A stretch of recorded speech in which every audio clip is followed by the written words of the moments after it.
Ça fait 417 jours que vous attendez la suite des catégories monoplace. C'était long, mais ce jour est enfin arrivé.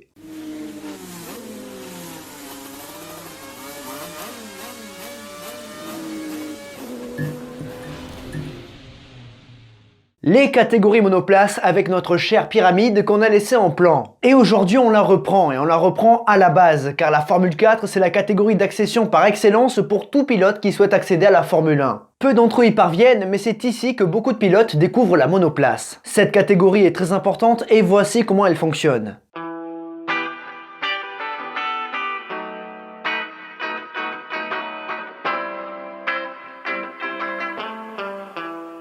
Déjà, il faut savoir qu'il n'y a pas qu'une catégorie de F4, il y en a plein. En France, l'ancêtre de la F4 n'est d'autre que la Formule Renault Campus, aussi connue sous le nom de Formule Renault 1,6 litre. Beaucoup de pilotes français sont passés par là, comme Jean-Éric Vergne qu'on a évoqué il y a quelques jours qui a remporté ce championnat. D'autres comme Kevin Estre, Jean-Carl Vernet, Loïc Duval, Franck Montagny et j'en passe se sont également imposés dans ce championnat. Ailleurs, comme au Royaume-Uni, l'ancêtre de la F4 c'était la Formule Ford 1600, un classique dans le paysage du sport automobile. Le souci, c'est que dans les années 2000, les coûts ont explosé et l'accession aux catégories monoplace sont devenues trop chères. Il y avait un trop gros gouffre entre le karting et la Formule Renault ou la F3. Alors certaines fédérations nationales ont créé ou réaménagé certains championnats et c'est comme ça que le nom F4 voit le jour. Cependant, c'était vraiment éparpillé. La FIA a repris les choses en main avec la création de voitures et championnats homologués par la Fédération internationale. Tout ça dans le but de mieux contrôler les coûts d'accession au sport auto et de simplifier le parcours. C'est en 2014 que la F4 va voir le jour et le premier championnat sera la F4 italienne qui remplace la Formula Abarth. En 2015, plusieurs autres championnats vont être créés comme le championnat britannique, le championnat japonais, allemand ou encore le championnat chinois. Se joindra à la fête dans les années à venir les championnats nord-américains, d'Asie du Sud-Est, dédicace à toi Tintin Clux, des Émirats, du Danemark et en 2018 le championnat de France. Ouais, la France est arrivée très tard, mais on en reparle après. Puis, parmi ceux qui ont été créés, certains ont disparu comme la F4 australienne et danoise. En tout cas, ils ne sont plus régis par la FIA. Puis il y a aussi le championnat d'Asie du Sud-Est qui n'a pas pu se tenir ces 2 dernières années à cause du truc que vous connaissez tous, mais qu'on ne peut pas dire sur YouTube. Mais il devrait revenir. Bref, il y a aussi un nouveau qui va faire ses débuts en 2022, le championnat brésilien. Aujourd'hui, nous avons un total de 15 championnats F4 régis par la FIA. C'est pas mal. Chacun a ses petites origines et ses affiliations avec la FIA mettent en lumière ces championnats.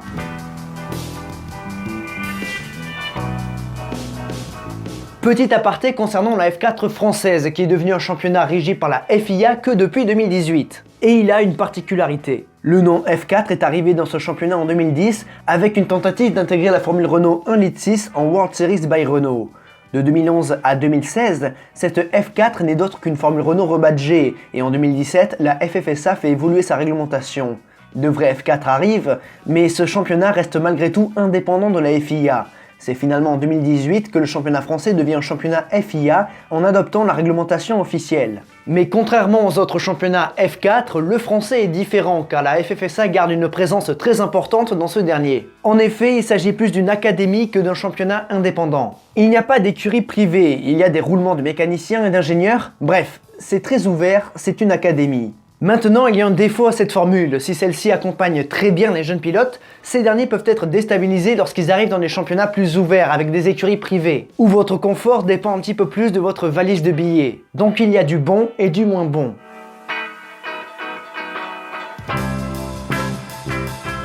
Il y a 4 constructeurs qui sont homologués pour la F4.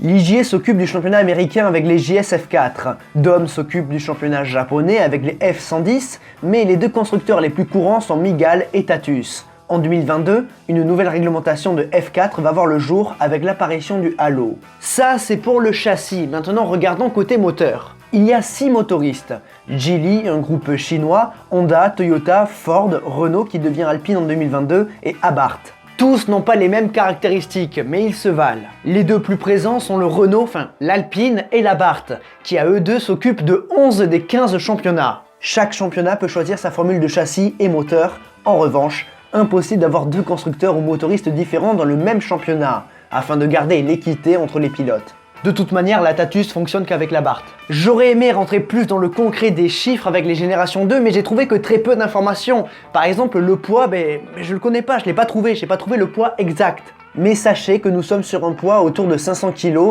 et que les performances aérodynamiques ont été améliorées avec les générations 2. C'est très flou. En revanche, côté moteur, le Renault et l'Abarth sont tous deux des 4 cylindres en ligne, 1,4 litre pour l'italien contre 1,6 litre pour le français. Tous deux développent une puissance maxi de 160 chevaux et comptent 6 vitesses plus marche arrière. Donc des performances plutôt équivalentes, bien que la Tatus eut l'avantage pendant un moment. À voir avec les générations 2.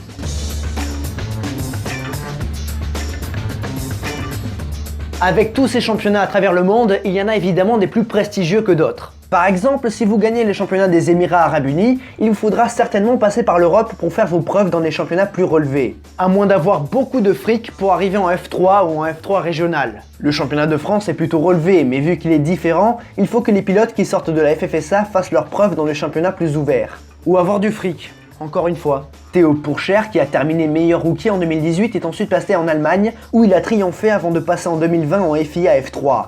En 2020, en revanche, le japonais Ayumu Iwasa s'est imposé en France et il est passé immédiatement en FIA F3 et cette année, il sera en Formule 2. Donc des trajectoires différentes. Parmi les championnats les plus relevés, on peut citer le championnat allemand qui a vu passer récemment Jack Crawford, John Edgar ou encore Arthur Leclerc ou Denis Sauger. Puis il faut remarquer que la plupart des équipes de pointe de la F2 ou de la F3 sont présentes aussi en F4. Prema, Carlin ou Van Amersfoort sont présents depuis longtemps dans ces formules. Le championnat britannique est moins international que le championnat allemand, mais son premier vainqueur n'est d'autre que Lando Norris. Mais l'un des championnats les plus relevés, c'est l'italien. Globalement, l'Italie a vu naître beaucoup de talents. En 2021, c'est Oliver Berman qui s'est imposé, mais le Britannique a aussi remporté le championnat allemand. Oui, parce que certains font plusieurs championnats et on retrouvera ce pilote cette année en FIA F3. Revenons à la F4 italienne où Lance Stroll, Denis Sauger se sont également imposés. Puis Schumacher, Joe ou Schwartzman sont aussi passés par ce dernier. En gros, les deux plus prestigieux sont l'italien et l'allemand.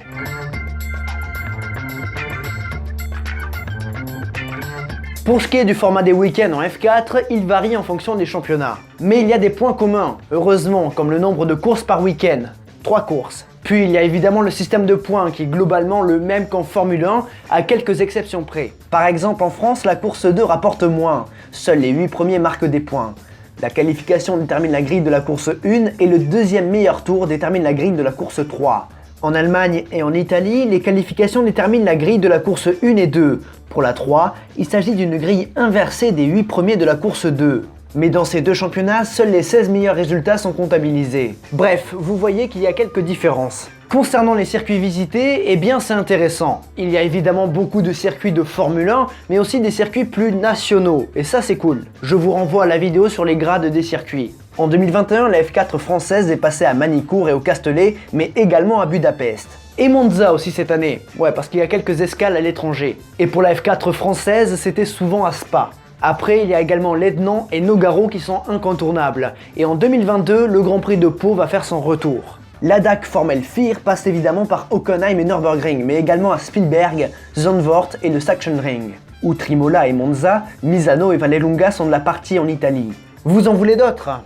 Ok. Je termine avec l'Europe par le championnat British F4 où plein de jolis circuits de Sa Majesté sont visités. Halton Park, Snetterton, Donington, Brands Hatch, Truxton et j'en passe. En termes de circuit, je trouve que le championnat britannique c'est le plus intéressant. Bah, une F4 au Paul Ricard c'est plutôt chiant, alors qu'une F4 à Brands Hatch, ça envoie. Bref, dirigeons-nous en Amérique où le championnat US passe par Road America et Road Atlanta ainsi que COTA, en support du Grand Prix de Formule 1 d'ailleurs. Au Japon, nous avons évidemment Suzuka, Fuji, mais également Motegi et Sugo. Bref, plein de circuits intéressants. Le bilan qu'on peut tirer de cette catégorie est positif, une formule simple qui marche. Même si évidemment ce n'est pas donné et que la plupart des pilotes ne passent pas dans la catégorie supérieure, c'est une bonne entrée en matière en sport automobile. D'ailleurs, je sais que parmi vous il y a plusieurs pilotes de F4, ou des pilotes qui sont passés par la F4. Du coup les gars, je vous fais des bisous. Donc notre pyramide, évidemment qu'on va placer la F4 à la base, et on va la placer au centre car c'est dans la lignée directe de la Formule 1. Voilà une case de plus. Mesdames et messieurs, nous arrivons au bout du retour des catégories monoplace. J'espère que cet épisode consacré à la F4 vous aura plu. Si c'est le cas, vous savez quoi faire, hein, mais je vous le dis quand même parce que je suis très chiant. Le pouce bleu, le commentaire, le partage, Abonnez-vous, si ce n'est pas déjà fait, activez la cloche. Ce sont des petits gestes très simples et qui font toujours très plaisir parce que vous montrez votre soutien à la chaîne. Si vous n'en avez pas assez de moi, je vous invite à aller me rejoindre sur les réseaux sociaux. Instagram, je ne sais pas si j'ai viré Facebook. Si j'ai pas viré Facebook, il y a encore Facebook. Sinon, c'est que j'ai mis la piste dessus. Parce que la piste, c'est la chaîne secondaire qui vous attend. Tous les liens en description. Le lien de Twitch et Discord aussi, on ne les oublie pas. Tous les liens sont en description. Allez me retrouver là-dessus. Il y a quelques petits trucs sympas que vous pourrez avoir. Vu que c'est sympa, c'est cool. Surtout, n'oubliez jamais, le plus important, c'est de continuer d'aimer le sport auto, continuer d'aimer la F4. À la prochaine. Ah, je peux respirer, je reprends du plaisir à tourner une vidéo parce que putain, je galérais trop avant. Et là, c'est bon. Par contre, disclaimer, parce qu'il y a un truc qui m'a cassé les couilles pendant que je faisais les recherches. Le site de la FIA, il est bien, par contre, il n'est pas à jour. Et ça, c'est con, parce que du coup, t'as pas tous les trucs de Formule 4 et ça marche pas. Alors c'est bien, c'est bien présenté, t'as tous les trucs, F4 française, F4 ADAC Formule 4, Formula 4, Formula, tu vois, il y a tout, tout est là. Mais ça marche pas, tu peux pas aller dedans, parce que erreur 404, ça date de 2020. Les gars, mettez-vous à jour. Putain, la FIA, mais mettez à jour. Mais pareil pour les grades des circuits, il y a des trucs qui sont même pas en grade 1, alors comme Zandvoort. Sans déconner, mais faites un effort, mettez les trucs, mettez à jour votre site, merde. C'est intéressant, il y a plein de trucs, mais c'est pas à jour, mais ça sert à rien de lire des trucs erronés. Ou qui peuvent être erronés, en tout cas on sait même pas si on peut y faire confiance. Mettez votre site à jour. J'engueule la FIA. Je suis un malade. Rien à foutre.